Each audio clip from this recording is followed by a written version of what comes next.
Mi Biblia me acompaña hace 21 años. Predica sabroso esta palabra. Dice la palabra del Señor en el segundo libro de Reyes 4:1-7. 4:1-7. Una mujer de las mujeres de los hijos de los profetas. Párele bolas. Ahí no dice que era cualquier mujer. Ahí no dice que era una mujer impía. Ahí dice que esta era una mujer de los hijos de los profetas. Una mujer de los hijos de los profetas. Clamó a Eliseo diciendo: tu siervo, mi marido, ha muerto, y tú sabes que tu siervo era temeroso del Señor, y ha venido el acreedor para tomarse 2 hijos míos por siervos. Y Eliseo le dijo: ¿qué te haré yo? Hizo una pregunta: ¿qué te haré yo? Declárame, ¿qué tienes en casa? Y ella dijo: tu sierva ninguna cosa tiene en casa, sino una vasija de aceite. Él le dijo: ve y pide para ti vasijas prestadas de todos tus vecinos, vasijas vacías, no pocas. Entra luego y enciérrate. Me encanta esa palabra, subráyela. Enciérrate tú y tus hijos, y echan todas las vasijas, y cuando una esté llena, ponla aparte. Y se fue la mujer y cerró la puerta, encerrándose ella y sus hijos, y ellos le traían las vasijas, y ella echaba del aceite. Y cuando las vasijas estuvieron llenas, dijo a un hijo suyo: tráeme aún otras vasijas. Y él le dijo: no hay más vasijas. Entonces cesó el aceite. Vino ella luego y lo contó al varón de Dios, el cual dijo: ve y vende el aceite y paga a tus acreedores, y tú y tus hijos viví de lo que quede. Viví de lo que quede. Tu bendita palabra, Señor, ha sido leída, y yo sé que has de ministrar nuestras vidas, y lo que se haga esta noche sea para alabanza y gloria del que vive y reina por los siglos de los siglos, nuestro Señor Jesucristo. Amén. Hemos venido trabajando con un tema: salvación. Ese es el tema que traemos en este estudio, en este tiempo de ministración, a través de la vida del profeta Eliseo. Lo que Dios usó a este hombre, cómo Dios usó la vida del profeta, cuántos milagros hizo, sanidades, prodigios, señales milagrosas, todo lo que Dios hizo a través de la vida de este varón. Y yo quiero que le demos un título a la enseñanza en esta noche, y el título es: no limites a Dios. Toque 2 o 3 y dígale: no limites a Dios. Pero hágale así con el dedito: no limites a Dios. Darle: no limites a Dios. Pero mírele a los ojos. No limites a Dios. No le pongas un límite a Él, que cuando Él quiere hacer cosas grandes, gloriosas, poderosas, majestuosas y magníficas, usted y yo no podemos atarle las manos al Señor, sino que tenemos que disponernos para que Dios haga lo que Él quiera hacer para su gloria y para su alabanza. Entonces ya tenemos el tema salvación, tenemos el título: no limites a Dios. La salvación comprende lo que es la sanidad, la liberación, la eternidad, y lo que Dios quiere hacer. Dios quiere sanar, Dios quiere liberar, Dios quiere dar eternidad, tocar corazones, vidas que se conviertan, que se arrepientan, que se rindan a los pies del Señor y Salvador Jesucristo. Présteme atención. Vemos pues que en el capítulo 3 del segundo libro de Reyes se trataba de encuentros altercados de Eliseo con reyes de alto rango. Lo compartíamos el día domingo. Mientras que ahora en el capítulo siguiente hallamos primero 2 historias notables en las que no son hombres los principales actores, sino mujeres. Se vienen 2 enseñanzas. La enseñanza de esta noche: la viuda, la que necesitaba provisión, la que su esposo, que era profeta también, le había dejado deuda. Y lo que se viene para el domingo: la historia de la mujer sunamita, que yo creo que usted no se la va a perder, porque Dios nos va a hablar hablar de una manera tremenda el próximo domingo también, porque me encanta, me ministra, me bendice la historia de la mujer tsunamita. Entonces vamos a mirar dos contrastes maravillosos aquí. Aunque la viuda tenía 2 hijos, había empobrecido totalmente, al parecer por culpa de su marido ya fallecido. Dígale a su hermano, a su hermana, cuando se muera, no deje problemas, deje plata, deje principios, deje valores, deje un legado, deje muchas cosas buenas, pero no deje problemas. Este hombre era un profeta y había muerto y había dejado deudas y estaba a punto de perder a sus 2 hijos, ya que un acreedor cruel, brutal, iba a llevárselos para que fuesen sus siervos. También la palabra nos enseña que la tsunamita, más adelante lo vamos a analizar, sin embargo estaba casada y en lo material no le faltaba nada. Ella tenía otro problema, no menos doloroso, no tenía hijo. Es interesante observar que en ambos casos los hombres no se comportan muy bien. Oh, tremendo, eso dolió. Digan los hombres, eso dolió. En ambos casos, tanto el esposo de la tsunamita como el profeta esposo de aquella viuda, que el hombre ya había fallecido, no se comportaba muy bien. El uno dejó deudas, el otro no tenía descendencia, pero no parece ser que no era un problema físico. Parece ser que no era un problema físico la tsunamita, sino un problema de displicencia. Parece ser que el hombre no le prestaba la suficiente atención. Pero eso de la tsunamita viene para el domingo. Lo que quiero hacer es un contraste y analizar que hay hogares, familias, personas, matrimonios, hijos que tienen una necesidad y hay otros hogares que tienen otra necesidad. La necesidad de la viuda era financiera, pero en cambio la necesidad de la tsunamita era de descendencia. Entonces, mirando estas 2 mujeres y haciendo un contraste entre lo que Dios va a ministrar hoy y lo que va a ministrar el próximo domingo con la bendición del Señor. Con este fondo oscuro, quiero introducir diciendo, Eliseo se destaca positivamente como hombre de Dios. Ve, oye y siente las tribulaciones de esas mujeres agobiadas. Su trato con reyes no le ha hecho ciego para las preocupaciones cotidianas de sus prójimos. Con esa actitud, Eliseo nos recuerda a nuestro gran Señor, del cual leemos en el Salmo que cuenta, dice la palabra en Salmo 147, 4 y 5. Dice la palabra del Señor, cuenta el número de las estrellas y a todas ellas llama por su nombre. Grande es el Señor nuestro y de mucho poder. Salmo 147, 4 y 5. Pero antes leemos de ese gran y potente Dios que sana a los quebrantados de corazón y venda sus heridas. Está en el Salmo 147, 3. Dice el Señor en su palabra, sana a los quebrantados de corazón y venda sus heridas. No sé si alguien ha venido enfermo esta noche, no sé si tiene una necesidad financiera, pero el Señor cuenta las estrellas y las llama por su nombre. ¿Cuánto no más lo va a hacer el Señor con la corona de la creación? ¿Sabía usted, mi hermano, mi hermana, que usted y yo somos la corona de la creación y que Dios a sus hijos los bendice? Porque su palabra en Efesios dice, en la carta del apóstol Pablo a los Efesios dice, bendito sea el Dios y Padre de nuestro Señor Jesucristo, que nos bendijo con toda bendición en los lugares celestiales en Cristo Jesús. Estamos bendecidos. ¿Cuántos lo creen? ¿Cuántos están conmigo? Estamos bendecidos. Dígale a su hermano, estamos bendecidos.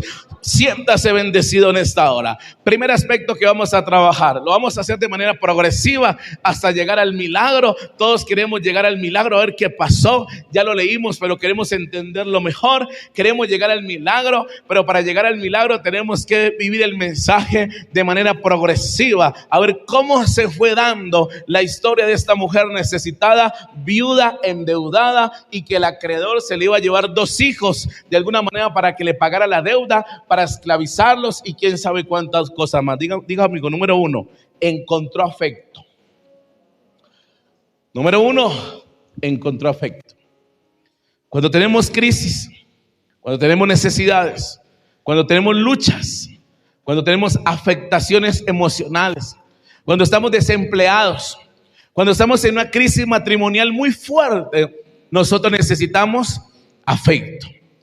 Necesitamos que Dios, a través de algo o a través de alguien, yo sé que el amor de su Hijo lo es todo, pero Él manifiesta el amor de su Hijo, nuestro Señor y Salvador Jesucristo, y Él lo manifiesta, Él usa instrumentos. Y aquí en este caso, esta mujer, si tenemos ahora sí el texto proyectado, el texto base del segundo libro de los Reyes, capítulo 4, versículo 1, ella buscó al profeta. Y si lo proyectamos en la Nueva Traducción Viviente, para entenderlo mejor, para comprenderlo mejor, para asimilarlo mejor, ella lo que hizo fue buscar al profeta. Ella no buscó el chulco, ¿no? Aquí llaman chulquero en el Ecuador. Ella no buscó al gota a gota, dicen en Colombia, al pagadiario. Ella no buscó al pagadiario, al gota a gota, al chulquero.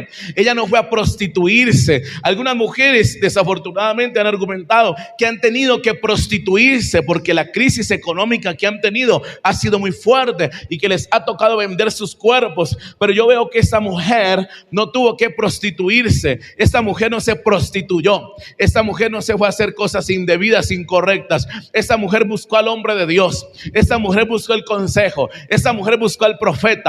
Por eso en medio de las crisis, de las dificultades, tenemos que buscar una palabra. Y dice el Señor, una mujer de las mujeres de los hijos de los profetas clamó a Eliseo diciendo: tu siervo, mi marido, ha muerto, y tú sabes que tu siervo era temeroso del Señor. Pero aquí viene algo tremendo que el Señor va a ministrar en nuestros corazones en esta hora. Si este hombre era muy temeroso de Dios, si este hombre era un siervo de Dios, ¿por qué acarreaba, arrastraba una crisis económica de esa magnitud?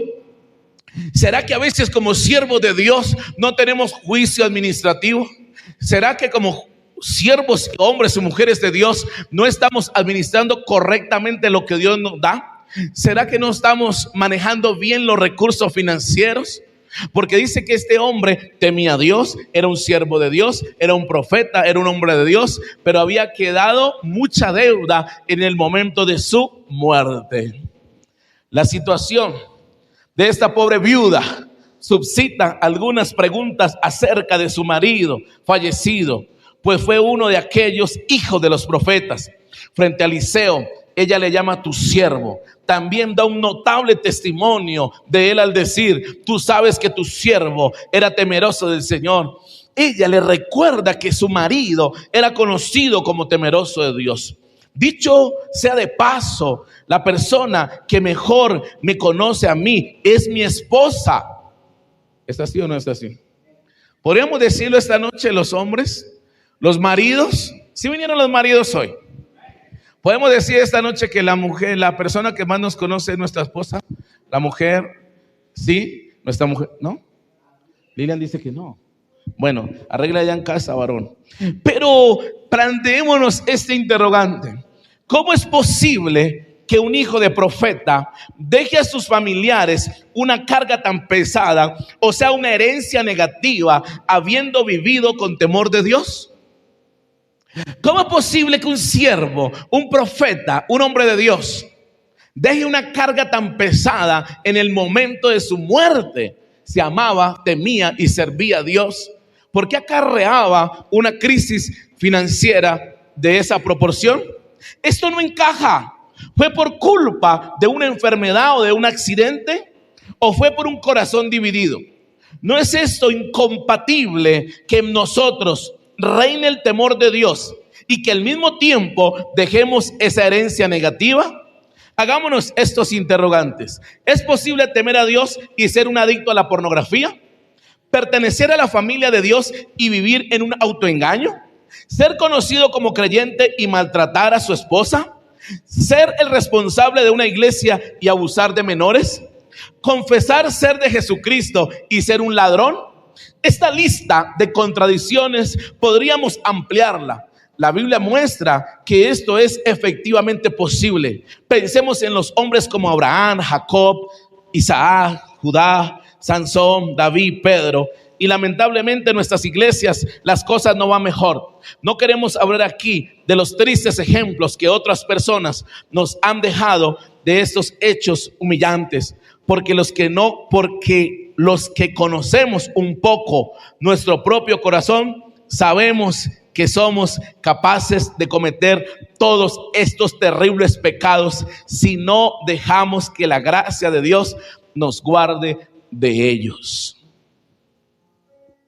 Es una pena y es una contradicción.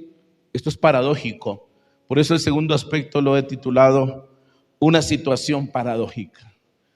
Lo primero que esta mujer encontró fue afecto. Número uno, ella encontró afecto porque ella encontró una palabra, encontró respaldo, encontró un oído que le escuchara su crisis, su desesperación, su angustia, porque se le iban a llevar 2 hijos en pago de la deuda que su esposo profeta, muerto, ya había partido con el Señor, había dejado. Y ella encontró un hombre, un profeta, Eliseo, que le escuchara, que le atendiera, que recibiera, que le diera consejería. Pero está bien, ya le escuchó. Pero cuando el profeta le escucha, se viene una situación paradójica. Por eso le he titulado al segundo aspecto, una situación paradójica. Temor a Dios de parte del siervo, pero una vida sumida en deudas, sumergida en la crisis. Entonces, por un lado puede que yo viva una vida temerosa de Dios, algo así como la persona bipolar o esquizofrénica, con una diversidad de personalidades, con una diversidad de situaciones, con una diversidad de adversidades, con unas máscaras que me quito y me pongo constantemente, que en algún momento yo puedo mostrar la cara de alegría y gozo, pero luego cierro la puerta de mi habitación y me sumerjo en una crisis diciendo: ¿qué pasa con mi vida? ¿Qué pasa con mi matrimonio? ¿Qué pasa con mi hogar? ¿Qué pasa con mi familia? De pronto a veces me pasa como el payaso, río por no llorar, sonrío, saludo, me muestro alegre, pero al interior de mi casa, de mi corazón, de mi familia, yo me sumerjo en una crisis. Por eso estoy dándole un segundo título a este aspecto, una situación paradójica. ¿Será que a veces al interior de nuestro corazón, en nuestro matrimonio, en nuestras casas, en nuestras familias, la iglesia, el ministerio, estamos viviendo situaciones paradójicas contrarias?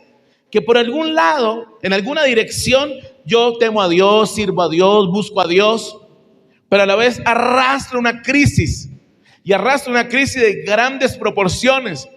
Y si llegara a morir, si el Señor me llegara a llevar, yo dejaría muchos problemas, no dejaría situaciones solucionadas, no dejaría un legado, no dejaría un ejemplo, no dejaría una enseñanza, no dejaría cosas organizadas, sino que por el contrario, me moriría y aún seguiría dejando problemas. Yo diría: pero ¿cómo una persona muerta puede dejar problemas?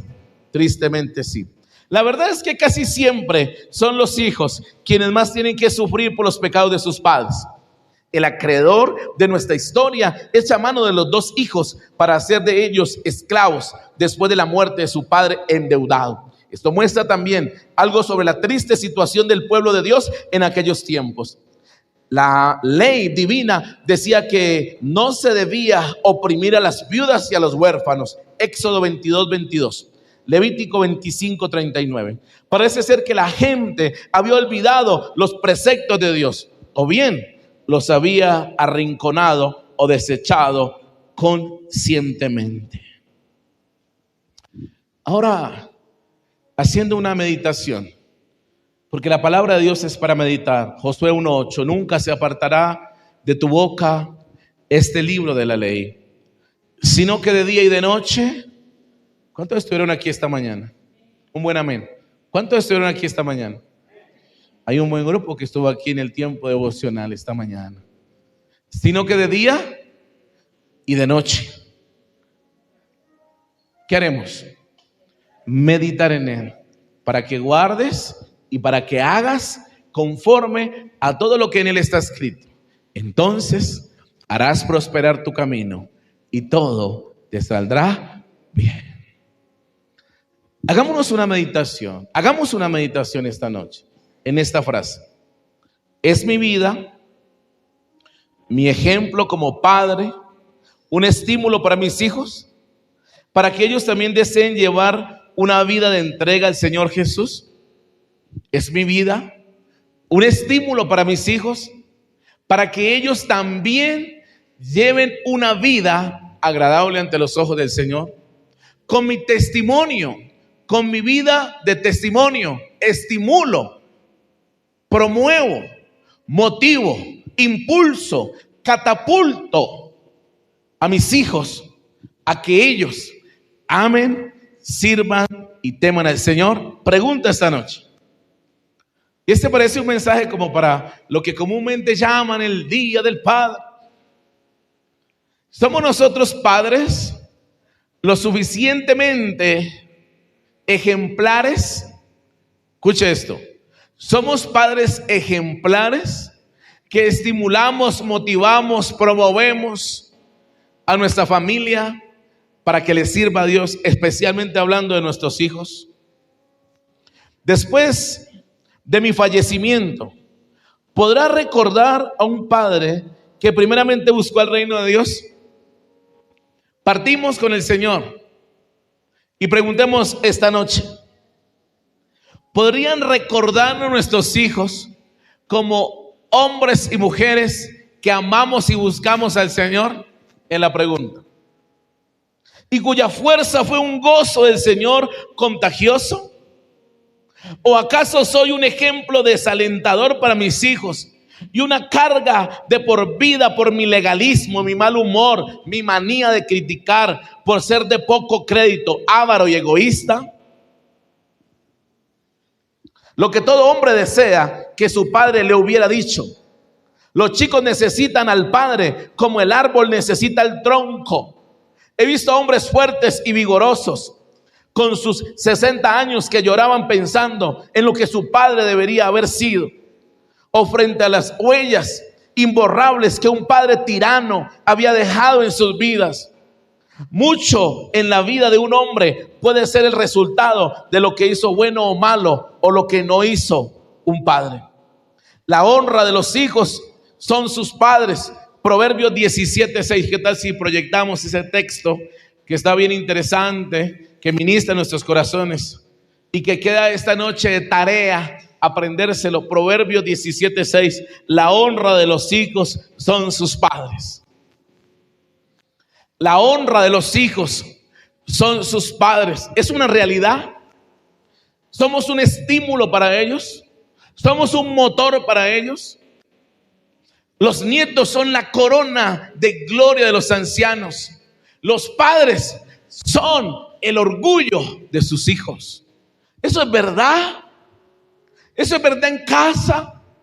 Si encuestamos a los hijos, si encuestamos a los nietos, si encuestamos a nuestra prole, ellos podrían dar fe que esto es así. Podrían hablar tus hijos de ti como papá, como mamá. Podrían hablar bien nuestros hijos de nosotros. Podemos fallecer hoy. Ay, pastor, no hable de eso. No hable de muerte. Son realidades. Podríamos fallecer hoy. Ya no quedaría chance de hacer nada, sino hasta lo que se pudo lograr hoy, hasta este día. ¿Y qué dirían nuestros hijos de nosotros? ¿Cómo se expresarían ellos en nuestro funeral? ¿Qué contarían ellos a sus hijos, a nuestros nietos? ¿Qué contarían ellos de nosotros? ¿Qué historias, qué vivencias? ¿Hablarían bien? ¿Hablarían mal? ¿Darían fe de una vida consagrada y dedicada al Señor? Déjeme presentarle el tercer aspecto. Es necesario, diga conmigo, es necesario volver a empezar. A ver, vamos a recordar lo que hemos aprendido esta noche. Número 1, ¿qué encontró la viuda? Afecto. Alguien que la escuchara, alguien que diera consejería, alguien a quien contarle su crisis, su situación. Número 2, la situación era paradójica, contraria. Por un lado, un hombre de Dios, temeroso y siervo profeta. Por otro lado, se muere y no deja sino deudas. Y estas deudas iban a hacer que sus dos hijos, el acreedor, se los llevara en calidad de esclavos. Si ese era el panorama, si esa era la situación que estaba viviendo esta viuda con sus hijos, a raíz de las deudas que dejó su esposo, era necesario volver a empezar. Y cuando hablamos de vasijas, podemos hablar de corazones. Hablar de vasijas es hablar de corazones. Corazones que se disponen para Dios. Corazones que se abren para Dios. Corazones que se abren de par en par para el Señor. Corazones que tienen que vaciarse de lo que no es de Dios. El crecimiento espiritual consiste en desaprender las cosas que no son de Dios, que no agradan a Dios, que no bendicen mi vida. Para yo crecer, tengo que desaprender para poder aprender lo que Dios quiere que yo aprenda, viva, y el legado que yo pueda dejar a través de lo aprendido. Había que volver a empezar. Ya no estaba papá. Estamos hablando de una viuda con sus hijos. Ya no estaba el hombre temeroso de Dios, pero endeudado, que había dejado crisis a esta familia. Ellos tenían que volver a empezar. Pero el profeta le formula una pregunta: ¿qué tienes? Y esta mujer pudo haber contestado: pues lo que te dije, problemas. ¿Qué tienes? Pues lo que te acabo de decir, deudas. ¿Qué tienes? Crisis. ¿Qué tienes?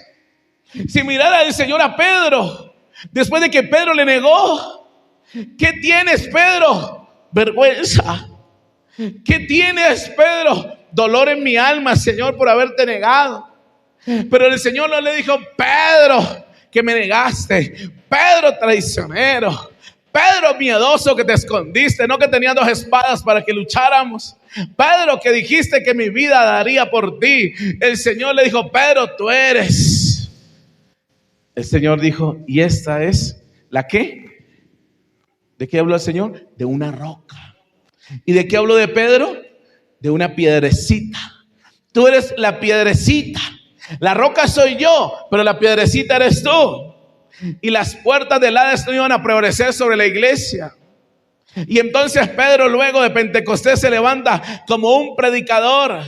Y entonces el Señor vio a Pedro como una piedrecita, no que le estorbara, sino como un instrumento que sería usado para que luego predicara un mensaje que alcanzaría 3,000 personas. Qué maravilloso es cuando Dios nos mira a nosotros. Isaí, padre de David, le vio como el menor, el hijo menor, el que cuidaba las ovejas de su padre. Pero cuando llega el profeta, iba a ungir a uno de los hermanos mayores. Pero Dios le dice al profeta Samuel: este no es el que cuida las ovejas, es el que tiene porte de rey. Pero nosotros lo vemos pequeñito, que cuida las ovejas, rozagante por allá, que mantiene en el monte, que mantiene en el campo.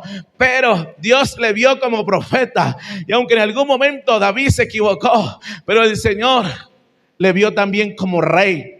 También le vio como siervo, porque David también profetizó. Cuando usted lee los salmos, ve que David profetizó. No solamente David fue un rey, sino que David también profetizó. Dios le vio a él no como algo tremendo, como un instrumento. Cuando el apóstol Pablo, antes llamado Saulo de Tarso, perseguía a los cristianos, el Señor no lo vio como el perseguidor, como el sanguinario, como aquel que consintió en la muerte de Esteban. El Señor lo vio como un instrumento escogido. Le digo a Ananías: ve, porque instrumento escogido me es para anunciar mi nombre en presencia de reyes y sacerdotes, y yo le mostraré cuánto le es necesario padecer por mi nombre. Este es un instrumento escogido. Muchos le ven como un perseguidor, muchos le ven como alguien que está asolando, azotando a la iglesia del Señor. Muchos le ven como un estorbo que ha venido para dañar a la iglesia del Señor, pero yo le veo como un instrumento. Yo yo le veo como un apóstol,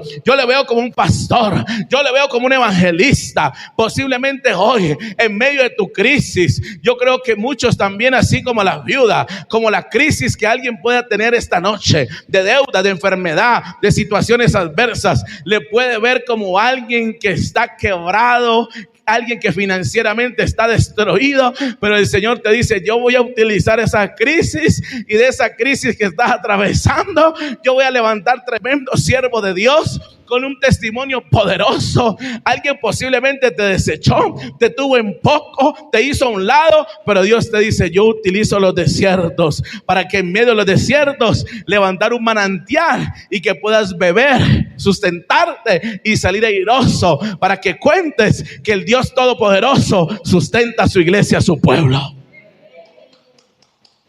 Lo tercero que estamos analizando es volver a empezar. El profeta le hace una palabra. Volvamos al texto base del segundo libro de Reyes 4:1 en adelante. Versículo 2. ¿Cómo puedo ayudarte?, le dice el profeta. Y ella le dice: dime, ¿qué tienes en tu casa?, le dice el profeta a ella. ¿Qué tienes en tu casa?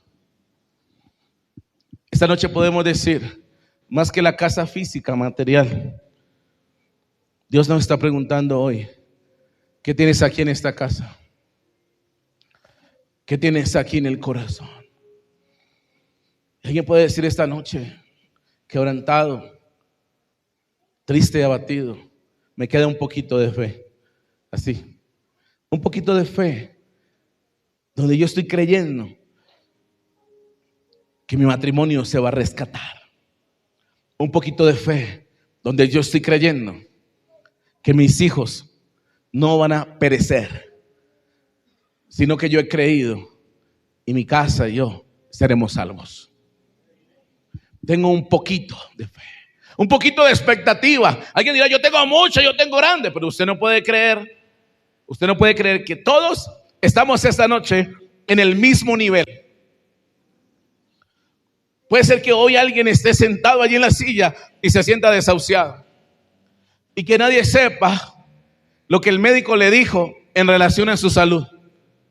Puede ser que alguien esté allí sentado en la silla en medio de una crisis, donde hoy dice: el médico me ha desahuciado, el médico ha dicho que mi probabilidad de vida es corta. O de pronto he recibido una pésima noticia estos días y me tiene con el semblante de capa caída, triste, en depresión, angustiado por la situación que estoy viviendo. Pero Dios usa la vida del profeta para preguntarle a la mujer: ¿qué tienes en casa?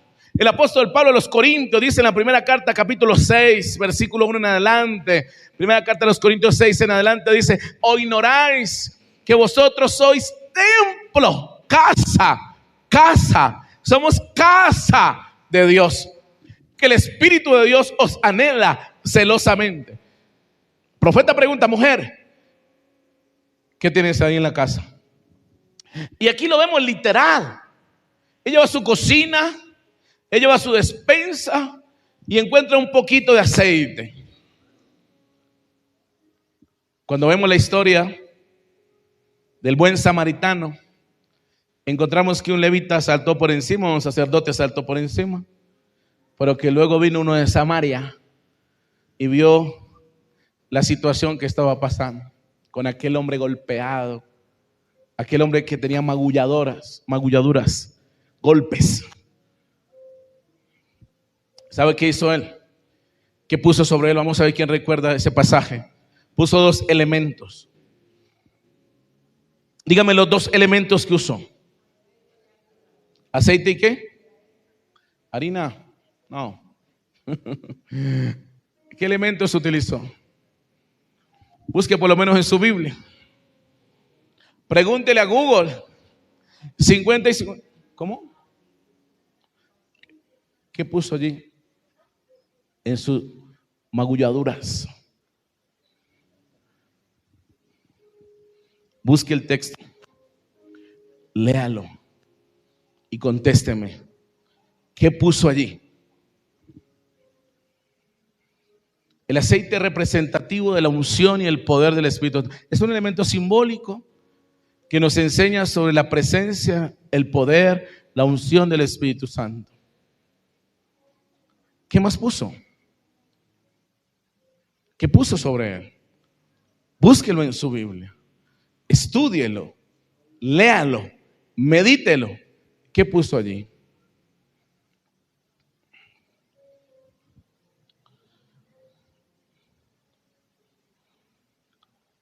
Que Dios nos conceda a nosotros, padres, ver con nuestros ojos nuestra misión tan importante y nos dé tener en nuestro corazón el deseo de marcar positivamente a nuestros hijos, formando conscientemente su carácter por medio de la oración y nuestro ejemplo. Después de que la viuda le contara su necesidad, el profeta le hace una breve pregunta. No pregunta qué te falta o qué necesitas. Atento. No le pregunta a la viuda qué te falta. O no le pregunta qué necesitas, sino que le pregunta por aquello que ella tiene disponible. Con eso es con lo que Dios quiere obrar.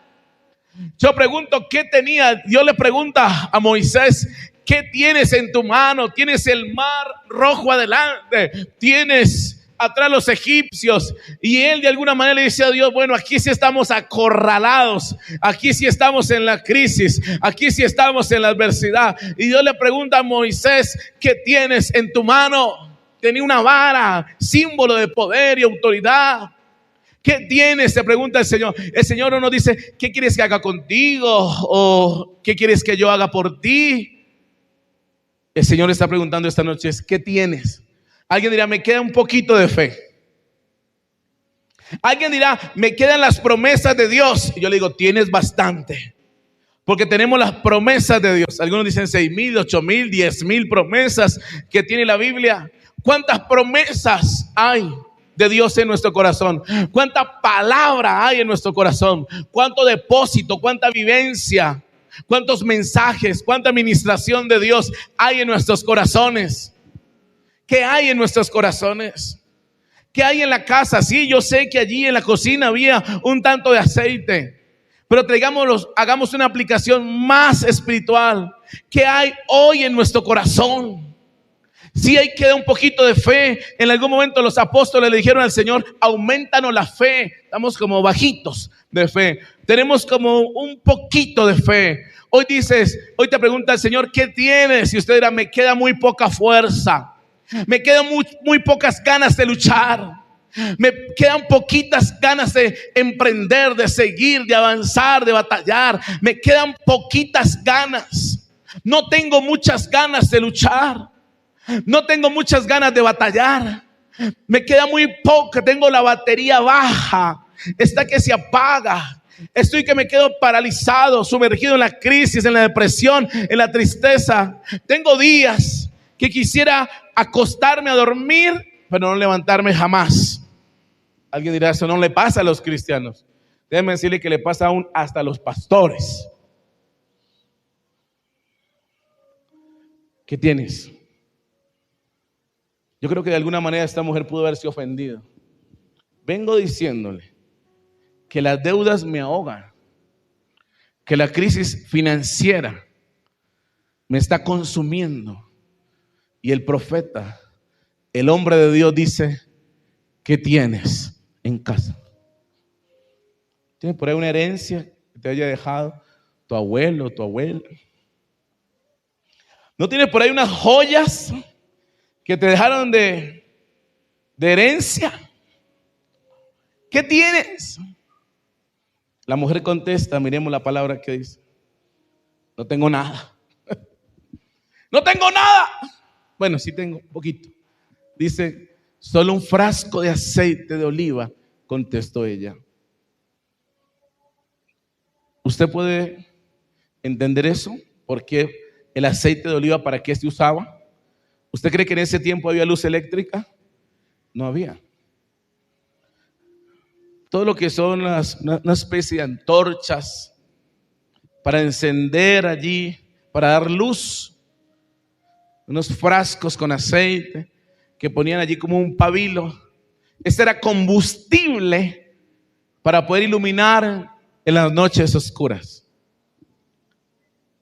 Quiere decir que esta mujer le queda un frasco de aceite. Estaba a punto de quedar a oscuras. Y si lo traemos más a profundidad,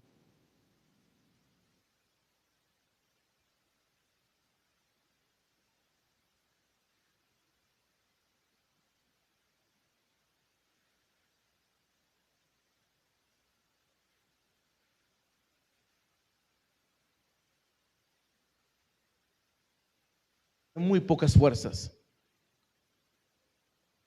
pero el Señor quiere de allí hacer un milagro. Cuando habían 4,000 hombres, en Marcos 7, escuchando al Señor Jesús 3 días, 3 días escuchando al Señor Jesús, 4,000 hombres, 3 días sin comer. Estaba tan tremendo el mensaje, la palabra, la enseñanza. Pero a pesar de ese poderoso mensaje de enseñanza del Señor Jesús, después de 3 días tuvo compasión de ellos y dijo: ¿qué hay, muchachos, en la despensa? ¿Qué hay, muchachos, allí en las mochilas? ¿Qué hay, muchachos, en la alforja?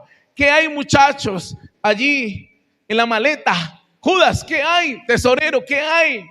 2 panes, o 5 panes, 2 peces. 5 panes, 2 peces. Eso hay. ¿Es poco para 4,000? ¿Poco? Muy poco. Yo creo que Pedro, yo creo que Judas o Tomás diciendo: esto de a pedacito de pan para los 12, para el Señor, y ¿cómo que vamos a comer 4,000? Era muy poco. Yo le pregunto, el Señor Jesús en la tumba de Lázaro, para Marta y María y los que estaban presenciando allí 4 días de muerto, ¿eran pocas las esperanzas para que este hombre fuera resucitado? Muy pocas. Yo diría nada, porque ellas dijeron: ya hede, huele mal, el cuerpo está en descomposición, no queda esperanza alguna. Y podríamos decirlo como en el argot popular: entre más bravo el toro, mejor la corrida. Entre más difícil la situación, más crítica, más adversa, entre ese corazón de tu esposo o tu esposa esté endurecido, o esa situación económica esté tan crítica, o esa situación con tu hijo, con tu hija esté tan crítica, el Señor dice: aunque sean pocas las esperanzas, aunque sea poca tu fuerza, aunque sea poca tu provisión, yo haré el milagro. A menudo Dios comienza con lo poco de que disponemos en el momento presente. Así Dios preguntó a Moisés cuando estaba bastante opacado: ¿qué es eso que tienes en tu mano? Éxodo 4:2. Para después hacer maravillas en esa misma vara, con esa misma vara. Antes de el Señor Jesús alimentar a 4,000, a 5,000, el Señor preguntó a sus discípulos: ¿cuántos panes tenéis? Para después saciar a la multitud con esos pocos panes y peces. 6 tinajas de agua vacías usó el Señor para transformar el agua en vino en las bodas de Caná. Si hay que volver a empezar, alguien dirá: es muy poco para volver a empezar, es muy poco para emprender, no ha quedado nada para empezar el negocio, tengo poca provisión para volver a empezar mi negocio. Y el Señor dice: no te preocupes, que de lo poco yo multiplicaré para llegar a lo mucho. Solamente tienes que obedecer. 4º aspecto: no quedarás en vergüenza. El Señor te dice esta noche, iglesia Metanoia, y todos aquellos que van a escuchar la enseñanza: 4, no quedarás en vergüenza. El profeta le dijo a la mujer: consiga vasijas vacías. Dice la palabra del Señor, versículo 3: Entonces Eliseo le dijo: pídelas a tus amigos, las vasijas, y vecinos que te presten todas las jarras vacías que puedan. Iglesia, ¿se puede usted imaginar la curiosidad de los vecinos? Viendo que la viuda no tenía provisión, alimento, compras, no tenía para su manutención, pidiendo vasijas, cuando las pocas vasijas que ella tuviera estaban vacías y solo tenía un frasco de aceite, y se va casa a casa, casa a casa, tocando puerta a puerta, diciendo: veci, présteme una vasija. ¿Y dime la curiosidad de la gente? ¿Y para qué? No pregunte. Vasija. Cuando uno pide y presta vasijas, ollas a otros vecinos, a las familias, porque va a ser comida para muchas personas, ¿cierto?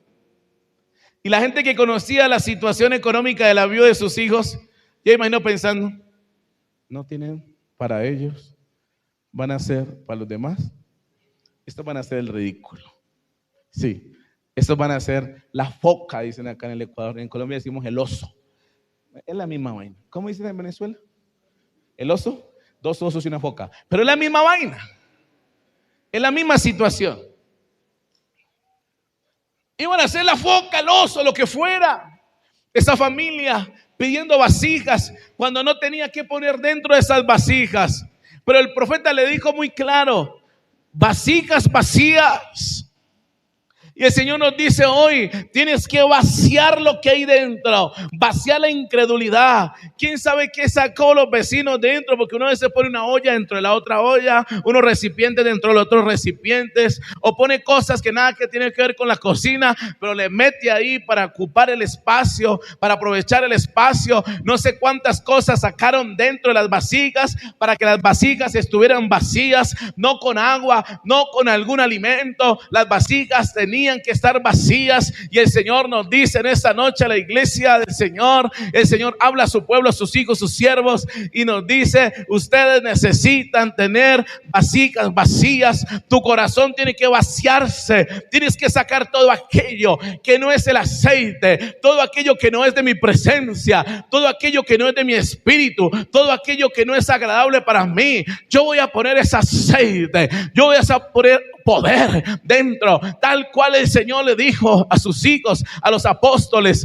en el día de Pentecostés. Antes de Pentecostés, 40 días orando en el aposento alto, clamando al Padre, suplicando, quebrantados, pidiendo en oración que se derramara el Espíritu Santo. Y el Señor les dijo: no se vayan de Jerusalén hasta que sean revestidos de poder. Quédense allí clamando, quédense allí humillados, quédense allí quebrantados, quédense allí suplicando, quédense allí pidiendo. Y cuando ellos tenían su corazón dispuesto, cuando habían sacado de su corazón aquello que a Dios no le agradaba, se habían preparado 40 días de oración. 120 hombres, capítulo 1 de Hechos, en el aposento alto se derramó el Espíritu Santo, vino el Pentecostés y hablaban en nuevas lenguas. El corazón tiene que estar dispuesto, tiene que estar allí presto, vacío, sacar de allí lo que a Dios no edifica, lo que para Dios no agrada, lo que no edifica, lo que no bendice al Señor,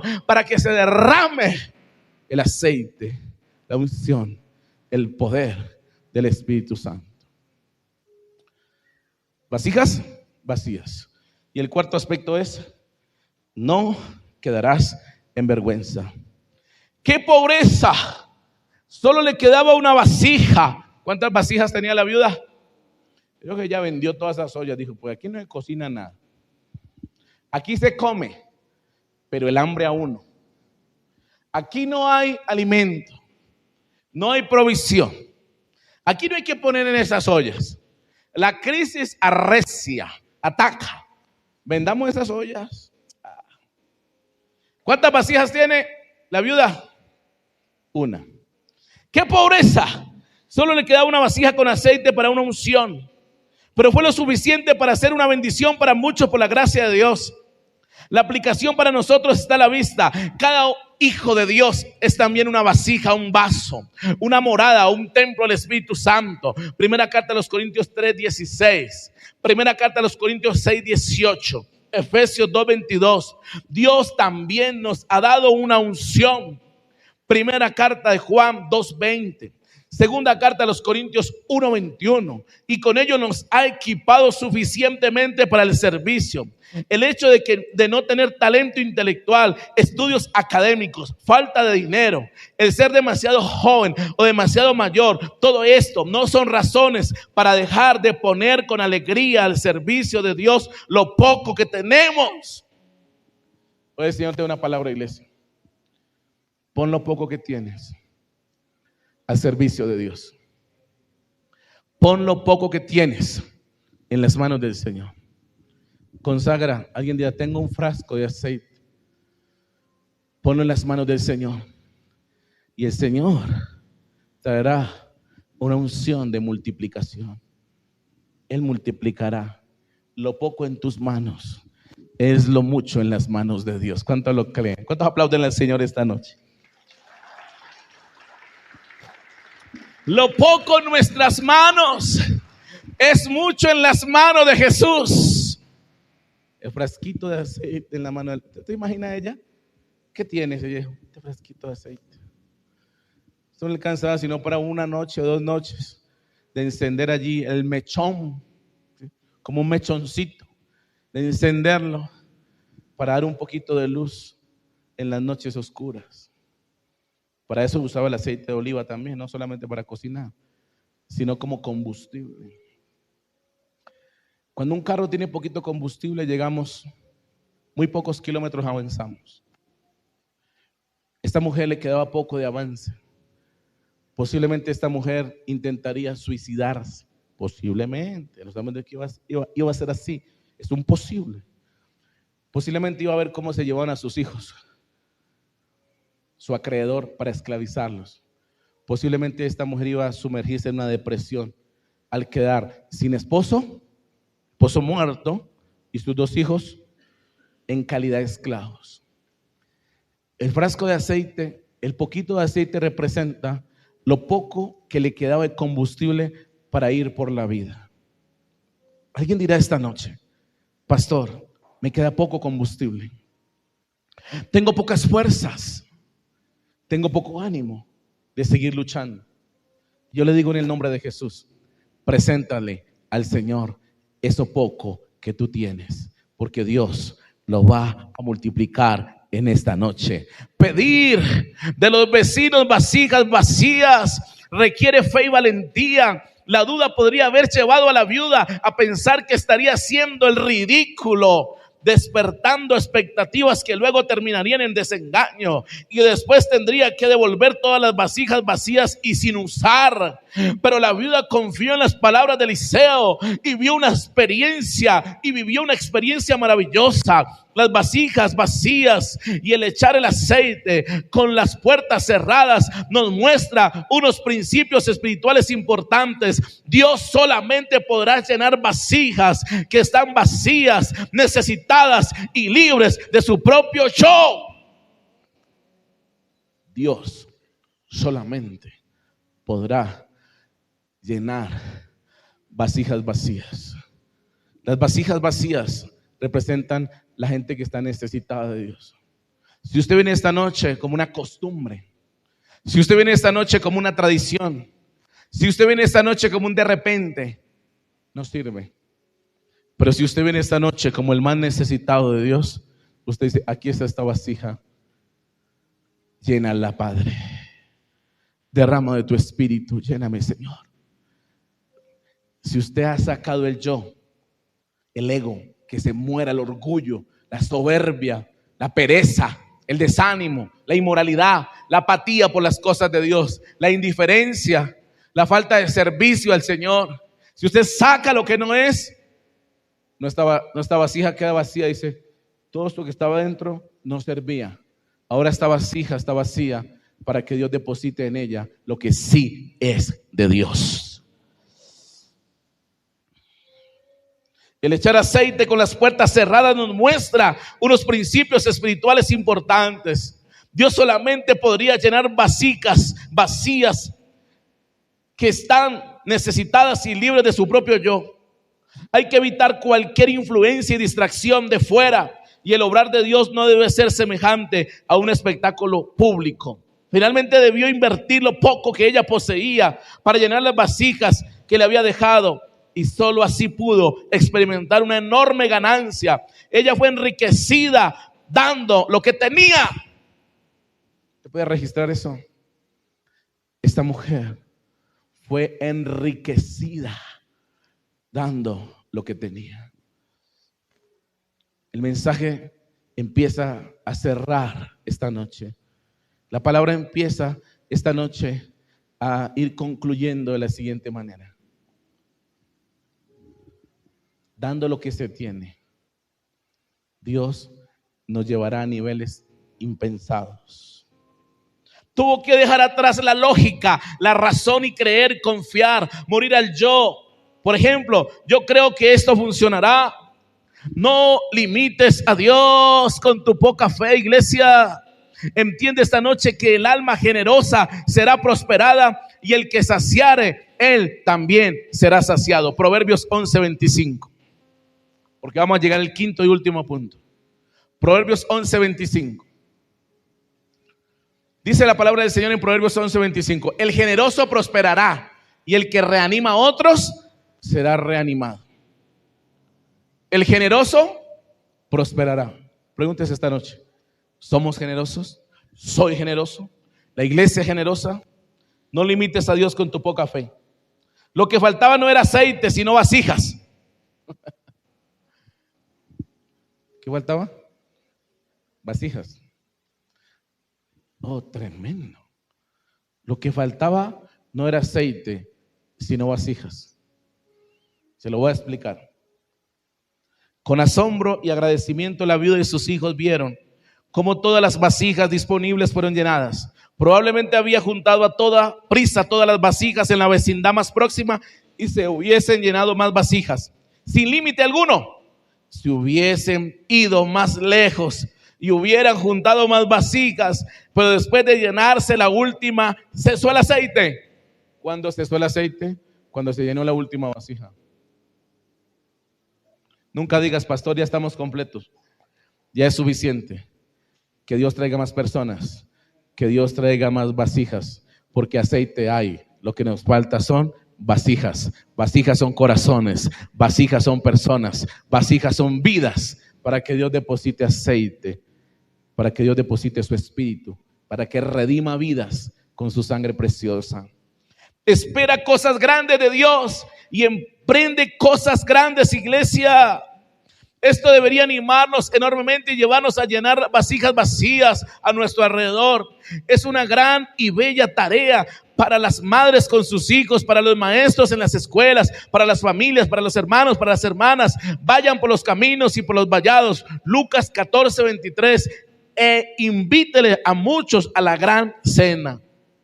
Entonces el quinto y último aspecto es vasijas vacías.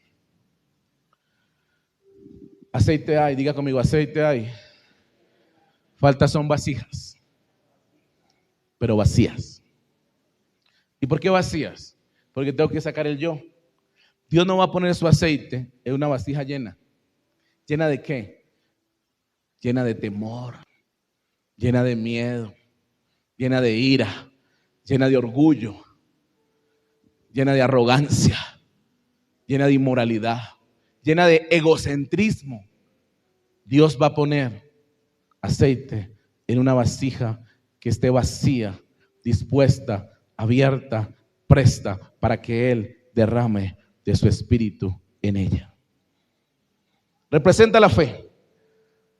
La vasija vacía representa la fe y disposición para avanzar a niveles no imaginados ni impensados. Póngame el último versículo como conclusión, por favor. Allí en el segundo libro de Reyes 4, último versículo, versículo 6 o 7, algo así. Pronto todas las jarras llenas hasta el borde. Tráeme otra jarra, dijo a uno de sus hijos. Ya no hay más, respondió al instante. El aceite de oliva dejó de fluir. Versículo 7.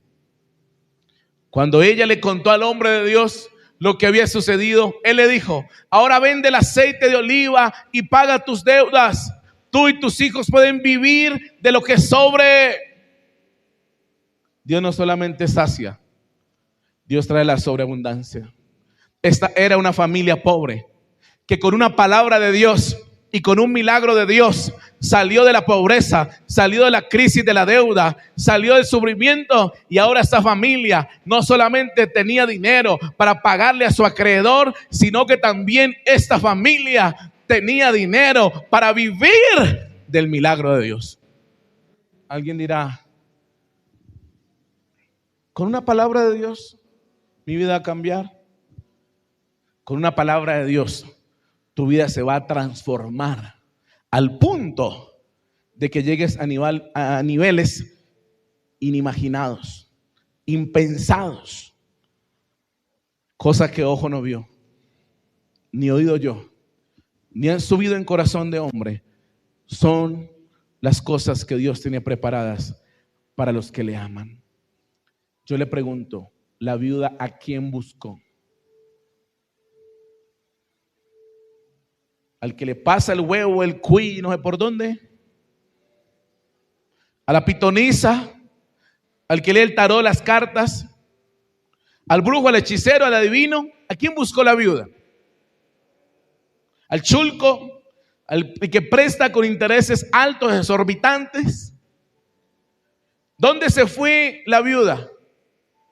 ¿A prostituirse, a vender su cuerpo? Porque esa es la excusa de las mujeres que se prostituyen. Tuve que llegar a estos niveles, vender mi cuerpo. ¿A quién buscó la viuda? ¿En quién encontró afecto? Una palabra, cariño, un oído que le escuchara. En el profeta. Pero el pueblo de Dios, la iglesia del Señor, da más crédito a las cosas seculares, a lo humanista y lo materialista, que a la palabra. En el consejo de los sabios está la sabiduría. Cuando la viuda le cuenta a Eliseo su experiencia de fe, probablemente vencida por la emoción que le produjo la inmensurable bondad de Dios, Eliseo le da un breve pero clara instrucción acerca de lo que debe hacer con el aceite. Ve y vende el aceite y paga a tus acreedores. Tú y tus hijos deben vivir de lo que queda. Con otras palabras, hay suficiente aceite tanto para arreglar el pasado como para vivir de hecho en el presente y en el futuro. Yo volví a repetir esto. Hay suficiente aceite tanto para arreglar el pasado como para vivir de ello en el presente y futuro.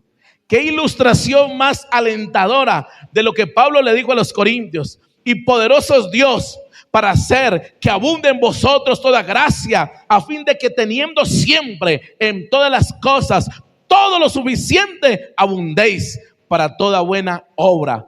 Segunda carta a los Corintios 9:8.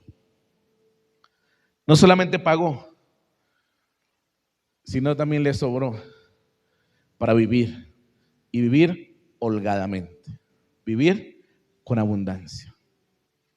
¿Cuál es tu situación, mi hermano? Inclina tu rostro, por favor. Cierra tus ojos.